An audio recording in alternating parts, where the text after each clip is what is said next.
Eid shopping করার সময় ভুলেও এই তিন ধরনের পোশাক কিনবেন না। যদি কিনেন তাহলে আল্লাহর হাবিব রাসূলুল্লাহ সাল্লাল্লাহু আলাইহি ওয়াসাল্লাম বলেছেন, ওই ব্যক্তির উপরে স্বয়ং আল্লাহ তাআলা লানত পেশ করবে এবং আল্লাহ তাআলা যার উপর লানত পেশ করবে তার ইহকাল বরবাদ হয়ে যায় এবং পরকালেও কঠিন আযাবের জন্য তার রূহ অপেক্ষারত থাকে। এমনকি পুরো রমজান মাস জুড়ে সে যতগুলো রোজা রেখেছে সেই সকল রোজার কোনোটারই সওয়াব সে পাবে না। তার করা কোনো নামাজ রোজা কোনো কিছুই আল্লাহ তাআলা কবুল করবেন না। বিশেষ করে আমাদের প্রিয় মা ও বোনেরা সর্বাধিক সাবধান হতে হবে আপনাদের, কারণ যদি এই তিন ধরনের কাপড় আপনারা পরিধান করেন তবে উঠে যেতে পারে আপনার সাংসারিক সুখ পর্যন্ত। তাই কোন ধরনের কাপড় সেগুলো জানতে হলে না টেনে শেষ পর্যন্ত দেখতে থাকুন আমাদের সম্পূর্ণ ভিডিওটি। কারণ শুধুমাত্র যদি একটি কাপড়ের জন্য আপনার সারা মাসে রাখা রোজা ইবাদত যদি আল্লাহ তাআলা কবুল না করেন তবে সেই কষ্টের কোনো অন্ত থাকবে না। তাই অবশ্যই এই ভিডিওটি শেয়ার করার মাধ্যমে সকল স্তরের মুসলিমদের মধ্যে ছড়িয়ে দিন, যাতে করে এই ঈদে এই তিন ধরনের কাপড় কেনার মাধ্যমে তাদের সকল সওয়াব ধূলিসাৎ না হয়ে যায়। কেননা প্রিয় নবী সাল্লাল্লাহু আলাইহি ওয়াসাল্লাম বলে গেছেন,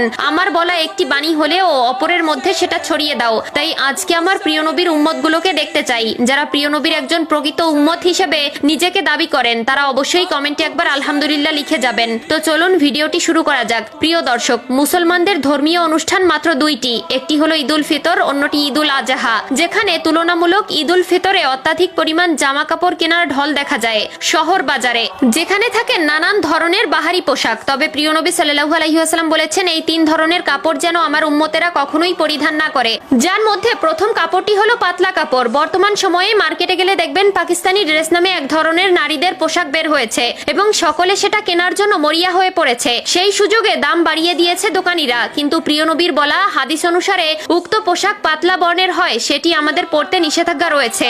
এছাড়াও দ্বিতীয় নম্বরে রয়েছে টাইট ফিটিং বোরকা কিংবা এমন ধরনের বোরকা যে বোরকার মাধ্যমে দেহের বিবরণ দূর থেকে দেখলেও বোঝা যায়। বর্তমান সময়ে টাইট ফিটিং বোরকা এবং উটের কুজের মতন উঁচু করে হিজাব বাঁধা যেন এক ধরনের ট্রেন্ডে পরিণত হয়েছে, যেখানে আমাদের প্রিয় নবী সাল্লাল্লাহু আলাইহি ওয়াসাল্লাম বলেছিলেন, নারীদের পোশাক হবে এমন পোশাক যে পোশাকের মাধ্যমে নারীদের দৈহিক কাঠামো মোটা কিংবা চিকন সেটা পর্যন্ত বোঝা না যায়। এবং তৃতীয় নম্বরে যেই পোশাকের উপরে নিষেধাজ্ঞা রয়েছে সেটি যদিও পোশাকের উপর নয় বরঞ্চ পোশাক পরিধানকারীদের উপর।